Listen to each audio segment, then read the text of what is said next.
Olá, seja bem-vindo em mais um vídeo do nosso canal. Hoje nós estamos aqui com a Sara. A Sara vai contar um pouco da vida dela para nós, alguns processos que ela passou na vida dela, antes e após a conversão. Então assista esse vídeo até o final, porque esse vídeo vai edificar a sua vida. Sara, como é que foi o seu processo na sua caminhada, que levou você a se converter a Cristo? Então, durante muitos anos, começando pela minha infância, eu sempre senti muito vazio, um vazio muito grande. E esse vazio não era preenchido, com qualquer coisa que acontecesse durante a minha vida ou fases de adolescência. Eu sempre sentia esse vazio. Eu fui criada pela minha mãe, minha mãe era mãe solteira, mãe de 4 filhos. E então a gente veio passando uma vida muito difícil, Eu tive que morar em outros lares porque quando ela ficava doente não conseguia sustentar os filhos, Mas sempre retornava e buscava para casa. Era uma luta bem assim dura, E eu sempre sentia um vazio, E com o passar do tempo adulta, eu me casei, tive um relacionamento que não deu certo, Tive uma filha. E depois da separação com essa filha minha, veio um diagnóstico de autismo. Então foi bem difícil porque eu me encontrava separada, sozinha com a filha pequena e com um diagnóstico que eu não entendia muito bem. Então aí começou a minha luta. A minha mãe se converteu, E ela sempre orava pra gente para procurar os passos de Jesus, só que eu particularmente não aceitava. E comecei a passar muita luta, e durante esse processo eu entrei numa profunda depressão, Onde que eu não conseguia ficar no trabalho, eu desmaiava na rua, eu não conseguia lidar sozinha com a minha filha e estava pesado, onde que eu tive que sair, ir para a casa da minha mãe, para ela cuidar da minha filha e eu me recuperar para voltar a trabalhar. E depois disso eu tive um relacionamento, um namorado, e me trouxe coisas que eu queria, E eu achei que ia preencher, mas não preencheu. O vazio só crescia, o estrago parece que ia só aumentando. E as crises da Carol começou a ser mais intensa. E ele começou a ver, que eu acho que não suportaria aquela vida. Não era aquilo que ele queria para ele, E aconteceu que o relacionamento também não deu certo. Antes disso acontecer, de desgastar, eu falei para ele, Estou pensando em rever a minha vida, buscar alguma outra forma para poder seguir, porque não está dando mais para mim. Todo lado que eu vou, se vou numa festa, ou se vou, pode ser num jantar ou numa viagem, mas sempre vazia. E eu fiz um propósito com Deus. Eu falei, Senhor, não dá para viver assim. Eu vivo, eu acordo por existir, levanto e ando porque eu não posso tirar a vida porque é pecado, mas eu também não tenho alegria de viver, eu não tenho vontade de viver. Eu levanto com uma função só de cuidar da minha filha. Eu não quero viver assim pro resto da vida. Muda a minha história, ou o Senhor me tira. Mas aí, o que é ser depressivo? Explica um pouco para nós. A depressão é onde que você não encontra alegria em nada, você pode ter o valor que for, que você não vê isso. O choro constante que fazia parte daquele processo depressivo, onde que eu queria ficar exclusa no quarto. Eu cheguei a ficar uns 15 dias no quarto, fechado. Eu fechava todas as gretinhas assim de luz, fechava a porta. Eu fiquei 15 dias sem ver a Carol, porque eu não queria ver ninguém. Eu queria ficar lá dentro e só sair de lá quando tiver já acabado, para ver se aquela dor passava. E nesse processo, eu pedi a Deus, para mudar a minha história. E eu fiz comigo, eu e ele, o propósito, não disse para ninguém. E a primeira vontade que me deu é de deixar de beber. Que eu estava assim, bebendo, porque quando eu bebia, eu sentia que eu passava aquelas horas, Aí depois vinha o arrependimento, a ressaca moral. Então aquilo não estava bom para mim. Aí eu disse, eu não vou beber mais. Hoje eu não vou parar de beber. Aí eu parei de beber e fui mudando. Olha o processo que eu estava mudando, esse companheiro meu começou a se incomodar. Por que você não bebe mais? Para que eu vou te levar na festa se você não acompanha? Por que você está mudando o seu comportamento? Você não quer vestir mais igual aos outros, você não quer fazer coisas que fazia antes, né? Então me incomodou, porque não era o tipo de vida que ele vivia. E eu convidei, falei, eu estou a fim de procurar uma igreja ou um espiritual, né, para minha vida, para eu tentar me encontrar. Quer vir comigo? Ele não quis, né? Aí eu falei, você tem o direito de escolher, mas eu vou continuar. E é onde que eu continuei no meu caminho, né? E durante esse processo com a Carol, depois que eu tive a conversão e que o término do relacionamento intensificou mais. Aí é onde que ficou difícil. As crises ficou mais forte, ficou pior o lado financeiro, que eu estava sozinha, né? E eu não tinha mais a minha mãe, que a minha mãe já tinha falecido, e ficou muito difícil. Aí eu disse para o Senhor, numa das crises que ela teve na minha casa, que estava sozinha, já era uma meia-noite. E eu liguei para um irmão, pedi para ele me buscar, que ele mora em outro bairro, e ele veio. E quando ele veio, ele me levou para a casa dele. E ele mora na casa onde minha mãe morava, né? Na sala onde ela sempre orava por mim, e eu não queria. Nós lutamos com a Carol, segurando, e eu não estava aguentando mais. Quando ela acabou a crise, estava toda mole, ela estava no meu colo, eu sentada no chão, aí eu chorei bem alto e falei, Senhor, de hoje em diante, eu entrego a minha vida para você. Eu ando do jeito que você quiser, da forma que o Senhor mandar, mas muda a história da minha filha, porque eu já não aguento mais. Se o Senhor disser que vai mudar a minha vida e a vida da minha filha, eu vou andar do jeito que você quer, do jeito que o Senhor mandar. Você fez uma promessa para Deus? Eu fiz uma promessa, uma aliança com Ele naquele dia. Aquele dia foi o dia que eu aceitei realmente Jesus no coração. Mas e os princípios implantados pela sua mãe? Você veio dar valor a isso nesse momento? Naquela sala veio na memória todas as orações que ela fazia, todos os pedidos, né? Porque às vezes na sala, vou brincar que eu fazia uma oração. Colocar a mão na minha cabeça e eu tirava a mão dela. Não quero, porque eu não gostava, né? Não gostava do evangélico, não gostava de gente vir falar, me irritava, eu não gostava de ouvir. E veio na minha cabeça, né? E foi muito forte, porque quando essa experiência que eu tive na sala dela, quando eu falei essas palavras bem fortes, eu me tremi toda por dentro. E eu assustei e falei assim, o que é isso? E é onde que eu comecei a me encantar e a despertar a curiosidade daquele sobrenatural que eu senti. Então eu comecei a curiosidade me despertou, como me atraísse, né, para prosseguir. E eu aceitei e comecei a procurar templos, né, para onde eu me adequava melhor para poder seguir até o meu batismo. E como é que foi seu batismo? Então, foi uma outra luta também, né, onde que a luta de algumas coisas do mundo que a gente tem que abrir mão foi muito doloroso para mim. Foi muito difícil, né?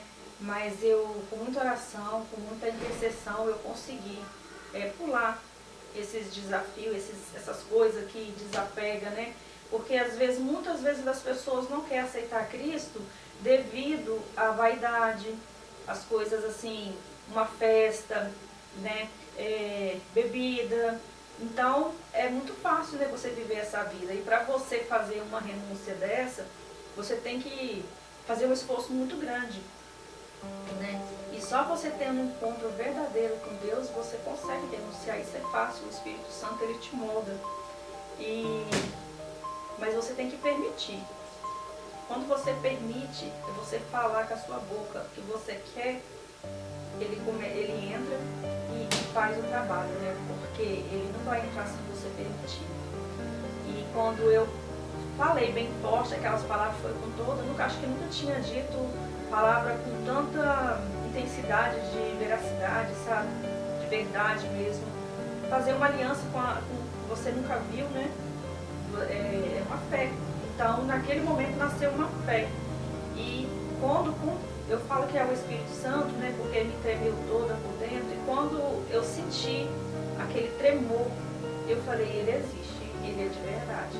Então eu quero saber mais sobre ele. E as suas amizades, quando você tomou essa decisão? Todos foram embora. Poucos ficaram, mas não tiveram aquela ligação. Parece que eu não me encaixava mais. Os assuntos não eram mesmo. O que eu queria falar, eles não queriam ouvir, né? Os passeios não me cabia mais. Eu não queria ir porque eu já não me sentia bem. E eu sempre falo, quando eu tenho uma oportunidade, eu vou lá na frente, na igreja, falar uma palavra, eu sempre falo que nós temos que ser parecidos com Jesus. E eu sempre coloquei isso em mim. Quando você vai em alguma situação, algum lugar, se Jesus faria aquilo que você está pensando em fazer. Então, eu sempre frisei isso em mim. E com todas as vezes que eu recebia um convite, que eu recebia um convite para beber ou para sair para um barzinho, eu já não sentia mais vontade, já não sentia mais incômodo. Então, praticamente, as amizades foram embora. Praticamente, fiquei sozinha. Tive que recomeçar tudo de novo. Né? É como se fosse dois lados, né? Você vira o avesso, então você tem que começar tudo de novo.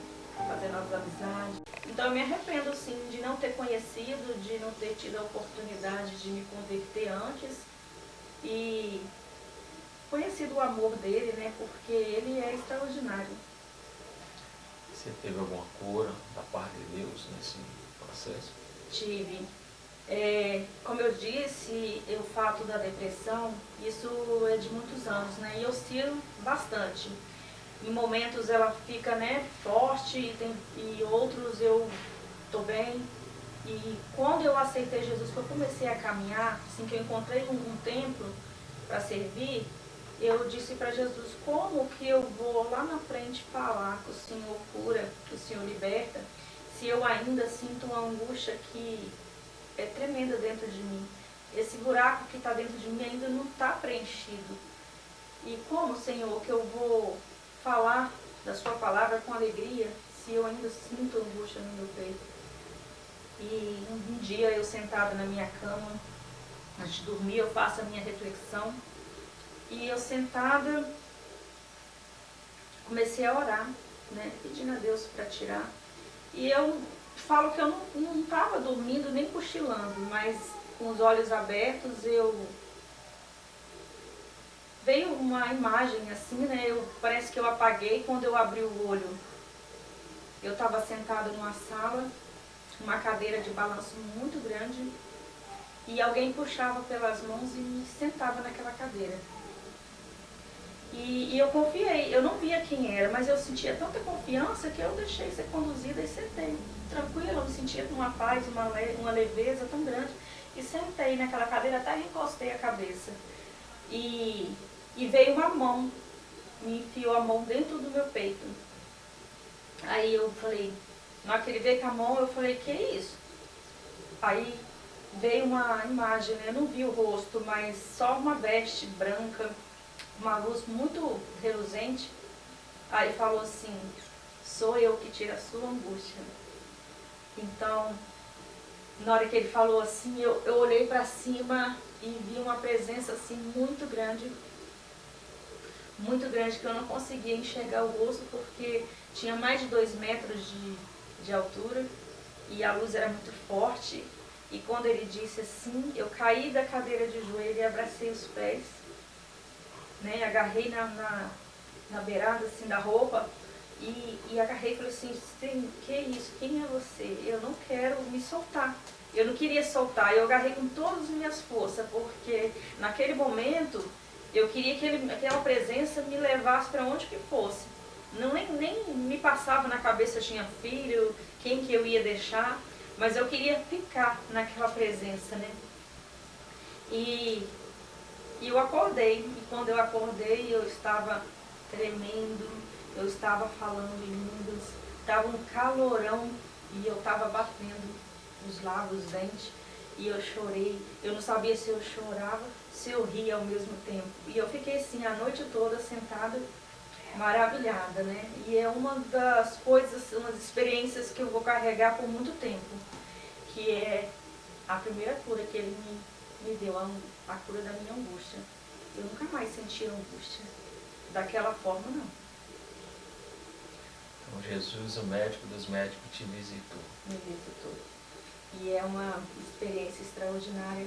Se as pessoas soubessem que ele é de verdade, que ele realmente existe, deixasse ele, dasse um sim, deixasse ele entrar, só o sim e o resto, e confiar. É duas coisas que eu falo, um sim e confiar, porque você, o sim ele entra e confiar ele faz, né? E você vive o sobrenatural e todas as maravilhas que ele tem para dar. E não há no mundo paz, não há no mundo um pai ou qualquer pessoa que faz isso por você, que te ama mesmo sabendo quem é você, porque a gente não é perfeito, né? Com todos os defeitos, talvez a sua mãe ou sua irmã não te tolera ou te deixa de conversar 1 ou 2 dias, mas com o Senhor, Ele te ama todos os segundos, né? Ele está ali para você todo o tempo.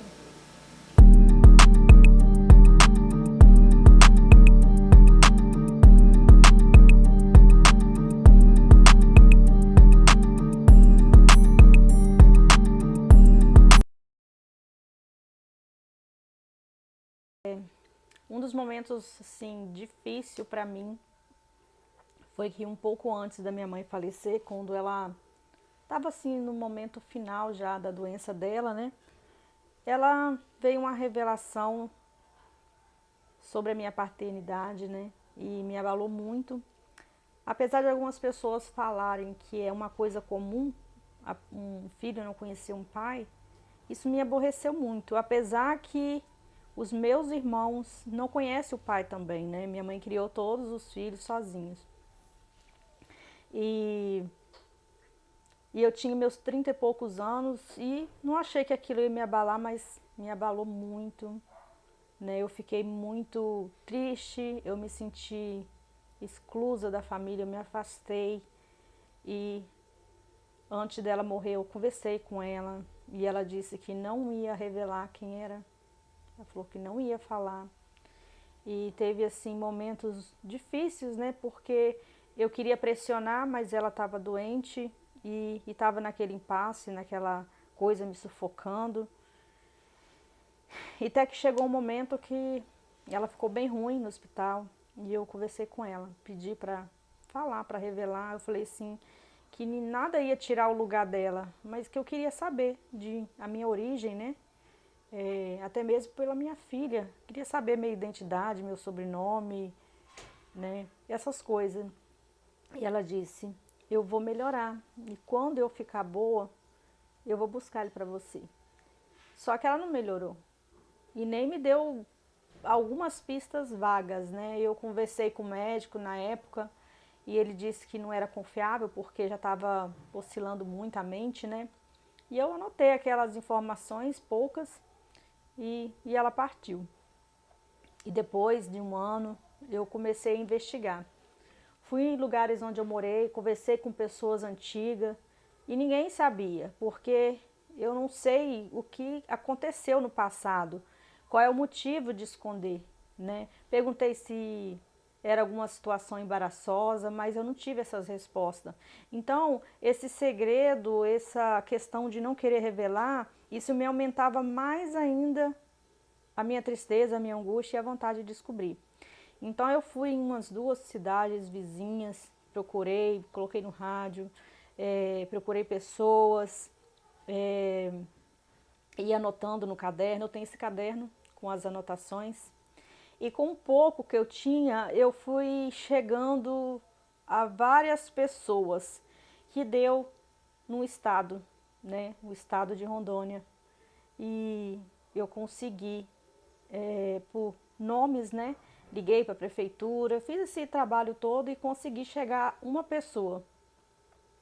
E consegui um intermediário também, que eu nem conhecia, só por telefone. Eu consegui falar com essa pessoa na prefeitura, no caso, né? E ela entrou em contato com esse suposto, né? Esse suposto pai. Conversou com ele e ele topou. Falou assim, não, eu topo, mas ela tem que vir aqui. E eu fiz as malas, sem conhecer ninguém. Nunca viajei para fora do estado. E fui 3 dias dentro do ônibus com a minha filha, sem saber quem ia me receber, né? Quem é que era, como que era aquelas pessoas. Eu só fiz as malas e entrei e fui. Viajei os 3 dias e cheguei lá. Quando eu cheguei lá, que eu me dei conta, né? Nossa, gente, o que eu fiz, né? Vim parar no lugar, a gente não sabe como que as pessoas são, mas eu já tô aqui, eu vou até o final. E fui até a casa deles e fui muito bem recebida.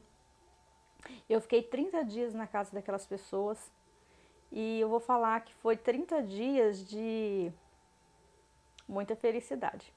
Eu fantasiei naqueles 30 dias que aquele povo era minha família, né? Que ele era meu pai, que aquelas pessoas eram meus tios e primas. E todas as tardes, né, ele ficava no portão esperando ele chegar. E a gente ia para a cozinha, ele fazia salada, eu ajudava a fazer a comida e eu fantasiei. Eu vou falar que eu vivi uma vida que eu queria ter tido dentro de 30 dias com pessoas estranhas. E foi muito bom. E ele falou, você quer fazer o teste? Eu falei assim, se você quiser, para mim não precisa. Eu queria ter esse lá, o que eu busco é um laço de amor, um laço de família, né? E se você quiser para mostrar, né, para a família, você faça. Se não, para mim tá bom assim. E resolvemos então fazer o teste. E eu vim embora, eu não esperei o teste. Acho que por medo, né? Vim embora. Aí quando cheguei, foi pouco antes do Covid. Quando cheguei, uns 15 dias, aí veio a notícia, né, que ele não era meu pai. Então isso me entristeceu muito. Eu fiquei muito revoltada, muito, muito aborrecida. Eu não quis falar mais com ele, assim, com a família lá, né? Não porque fiquei assim com vergonha, né? Talvez de pensar achar que eu queria algo, né? Mas o carinho se tornou grande dentro de mim, né? Hoje em dia eu falo com a família, né? Até convites para voltar. É como ficou acolhido no coração. Só que eu me entristeci. E fiquei com aquilo e um dia eu fui para o templo, né? E orar. Fui com o coração triste. E eu lembro que na época era um Dia dos Pais. E eu cheguei na casa de uma pessoa e sentei no sofá e olhei um especial na TV sobre o Dia dos Pais e tinha um cantor cantando a música de um pai. E quando falava a canção, eu abaixei a cabeça e as lágrimas iam correndo, né? Eu chorando, tentando segurar, porque tinha gente na sala, mas chorei. E naquele momento que eu baixei a cabeça e comecei a chorar, eu ouvi uma voz assim, forte, mas nunca vi uma voz tão estrondosa e macia ao mesmo tempo. Não era de fora para dentro, era de dentro para fora. E me dizendo, não chora, eu sou o seu pai, que te sustento desde o dia que você nasceu. Que quando você abre os seus olhos e fecha, eu estou contigo, eu que te sustento, eu que sou o seu pai. Então, quando falou aquilo, eu dei um estalo assim e comecei a chorar, chorar, chorar, chorar. E a pessoa que estava do meu lado não entendeu o que estava acontecendo e perguntou se eu estava passando mal, né? E eu chorava, acho que de alegria, né? De ouvir aquela voz. E eu falei assim, tô bem. Eu só fui pro meu quarto e fiquei sentada na cama a noite toda, tentando não esquecer daquela voz, né? Que vinha, eu sou o seu pai. Daquele dia em diante, eu não tenho mais aquela ferida no coração. Eu tenho uma cicatriz, porque eu não conheço a identidade do meu pai, né? Meu pai biológico. Eu não conheço, não sei quem é, não sei que cor, não sei o nome. Mas eu sei que eu tenho um pai que mora lá no céu e ele me disse que ele cuida de mim. E desde então eu me sinto a filhinha do papai, porque ele cuida, né? Aí eu até brinco um dia na igreja que não me faça mal que eu conto pro meu pai. E ele me honra, né? Que ele cuida. E se algum dia eu vier descobrir quem é o meu pai biológico, eu vou ficar feliz, vai acrescentar. Mas se eu não descobrir, para mim não tem importância mais, não tem mais sentido, isso não me abala, porque eu já descobri a minha paternidade, a minha identidade já foi descoberta. Então é um detalhe, se vier a conhecer, vai ser para somar. E se não vier, não tem problema nenhum, porque eu já estou sustentada por um pai, né? Então, nesse momento que o Senhor curou mais uma ferida, né? E eu entendi o trabalhar dele, porque eu achava que quando eu me convertesse e aceitasse Jesus, que ia ser tudo rápido, que ia ser tudo no estalar de dedo, mas ele vai moldando, ele vai trabalhando devagar, vai curando uma por uma, vai te mostrando. E ele sempre deixa a cicatriz, né? Para lembrar de todas as feridas que ele vem curando, ele deixa a cicatriz. E quando eu olho a cicatriz, eu fico muito feliz, porque eu achava que não tinha cura para aquilo, né? Eu achava que não tinha jeito, e ele curou. E tem curado, e tem trabalhado, né? Como na Bíblia fala, né? Que é um vaso que ele vai moldando. Então essas feridas, essas imperfeições, ele vai moldando com a mão dele, né? O processo é dolorido, mas é onde eu falo que quando você entrega e confia, ele faz.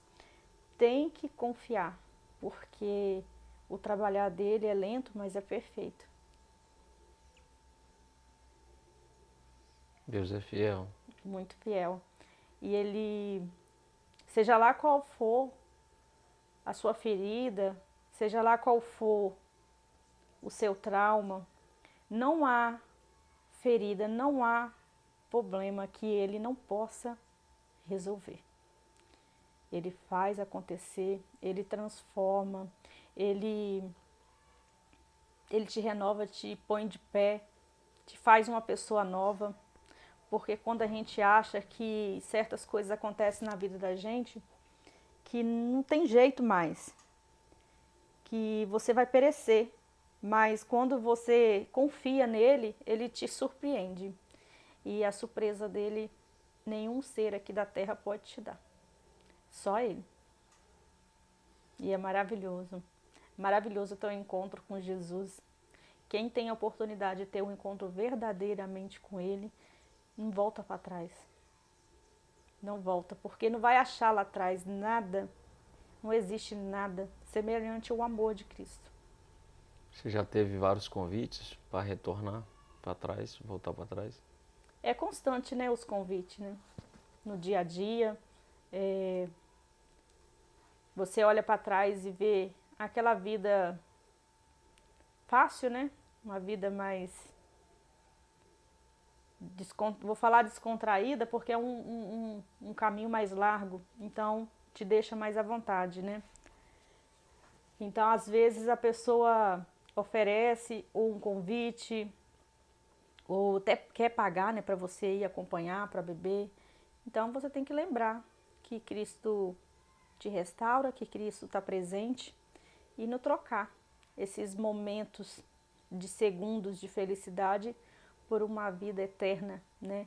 Porque na Bíblia fala que aqui é passageiro, que aqui é um tempo curto e não vale a pena você trocar um caminho largo de vontade das coisas que o mundo te oferece, das bandejas, por uma vida de eternidade no mundo celestial, né? Não vale a pena trocar. Então a gente tem que resistir e orar. O segredo é orar e pedir a Deus para resistir às bandejas, né? E os convites mundanos. A oração é que vai te sustentando na caminhada, te livrando, limpando os seus caminhos para você seguir. Então sua vida ela sempre foi marcada de altos e baixos. Muitos, muitos e muitos. Mas no decorrer da minha vida, teve muitos muito questionamento de identidade, muito sofrimento, né, muita luta, até mesmo com um irmão que eu tenho mais novo, né, que é um fator marcante também. Só que, como eu disse antes, eu não conhecia a palavra, né? Eu não sabia que tinha um Deus que podia transformar. Eu ainda sou um projeto em construção. Ele ainda está me moldando, né? Porque quando você aceita Jesus, você não é uma super-homem, uma super-mulher. Você reconhece que você é fraco, que você é pecador e que você é dependente dele todos os dias para ter misericórdia, né? Quando você tem esse reconhecimento que você é fraco e é dependente, ele vai trabalhando, ele vai te colocando debaixo das asas, né? E vai colocando remédio na sua ferida, soprando, calma, vai cicatrizar, vai passar. Também não mandei você fazer isso, né? Que ele também puxa a orelha. Te disse, não faça isso. Mas como a gente não é conhecedora da palavra, a gente cai em tentação, né? A gente faz o que não tem que fazer, se fere, lança a sementinha que não é para ser semeada e depois vem colhendo. Mas Jesus é misericordioso, vem com seu amor, com seu remedinho, vem curando, vem puxando a orelha, vai botando no caminho, né? Porque ele não deu a vida dele na cruz, o seu sangue, em vão. Ele deu, é como se fosse o passaporte para a entrada do céu. É só você esticar a mão e pegar, né? Mas o nosso problema é que a gente não quer nem esticar a mão para pegar a salvação, né? Quer uma coisa boa, que é entrar no reino celestial. Esse passaporte é o sim para Jesus. Sim, eu quero. Você me ajuda? Além de te dar o passaporte, ele te ajuda e te mostra o caminho. Não tem outra forma, né? O que a gente tem que fazer para aqueles que não conhecem Jesus, que as escamas dos olhos espirituais, a surdez espiritual, seja assim, seja livrada desse mal, né? Dessa surdez, né? Essa cegueira, para que consiga enxergar o que Deus fez, o que Jesus fez lá na cruz pra gente. E o tempo se aproxima, né? A vinda de Cristo está perto e temos que estar atento, esse sim. Não demore. Dizer o sim para Jesus. Já teve algum momento na sua vida que você se via em perigo? Que você só tinha a única solução, só Jesus? Eu já tive muitas experiências assim, em questão de dia a dia. Como quando a minha filha fez a cirurgia do coração, eu sempre fui uma mulher muito simples, muito de casa, né? Então, como eu estava separada, eu tive que ter a atitude de tomar frente de tudo, né? Ser o homem e a mulher da casa, você tem que ter uma outra postura, né? Um outro posicionamento dentro de casa. E eu tive que ir para Vitória, eu não conhecia lá, sozinha, né? Com ela, para poder procurar endereço médico. E eu saí tão afobada de casa que eu deixei a carteira em casa. Eu tinha 2 carteiras, uma com dinheiro do bolso da passagem, coloquei na bolsa da neném, e a outra carteira, né, com documento, essas coisas tudo. Quando chegou lá, eu fiz o que tinha que fazer, e na hora de procurar a carteira para voltar, cadê a carteira? E eu saí do hospital, já estava de noite, a menina chorando, e eu sentei na beira da calçada e comecei a chorar, né? Eu falei assim, cadê a carteira? Como que eu vou chegar até a rodoviária? Como que eu vou pegar o ônibus? Não conheço ninguém e está escurecendo.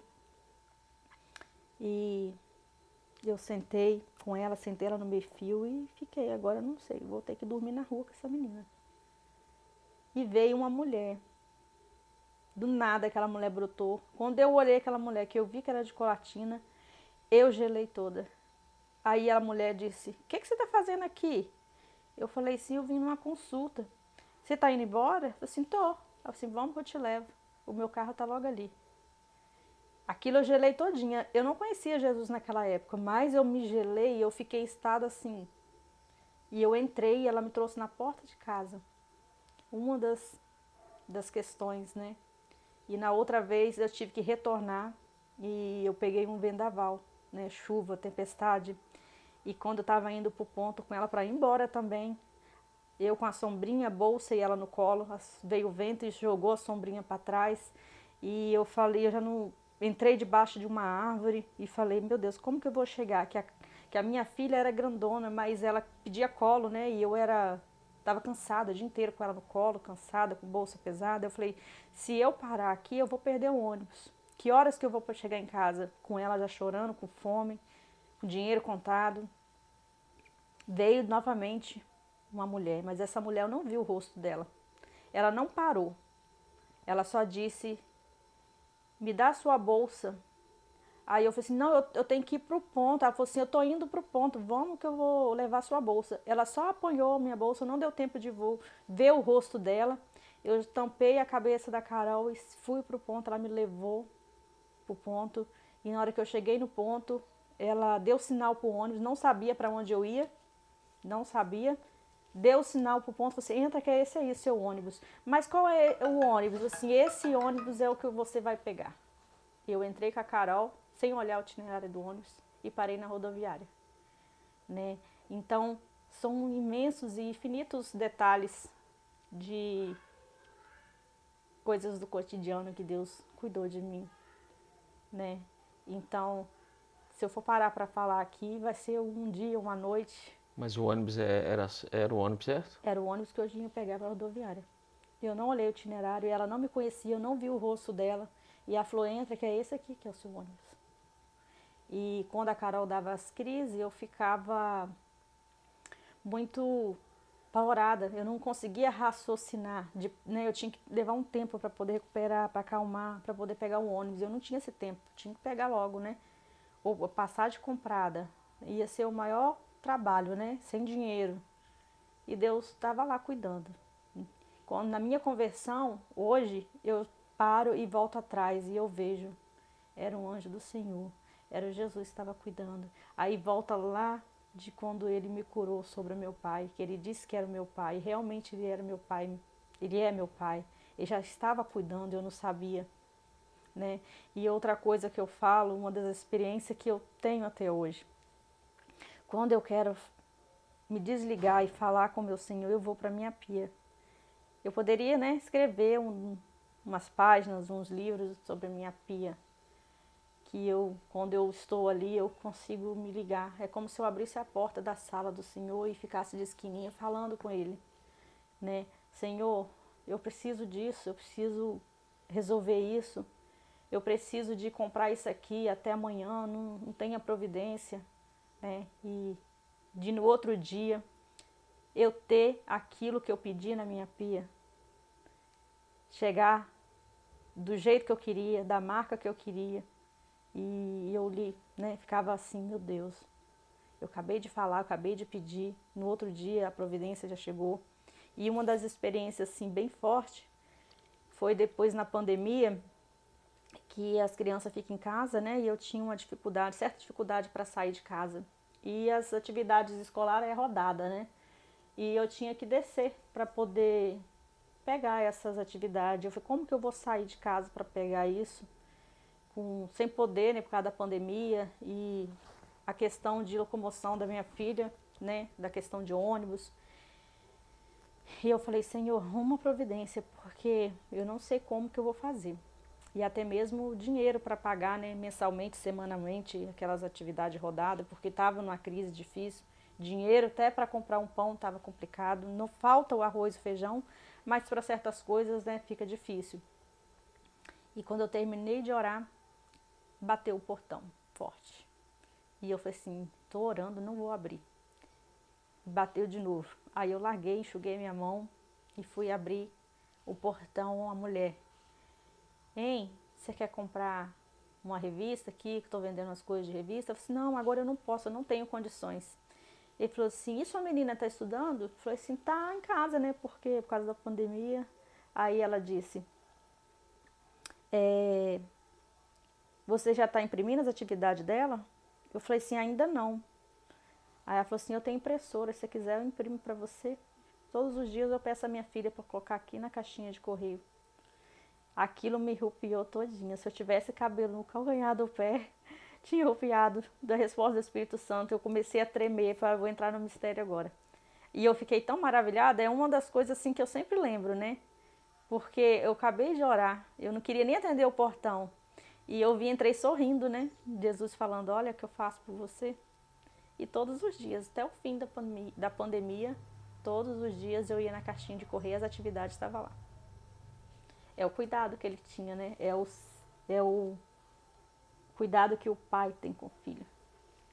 Quando você consegue ter intimidade e enxergar, você vê o que ele faz, né? E eu sempre fico maravilhada com essa experiência. Não tem como, né? A gente sempre vê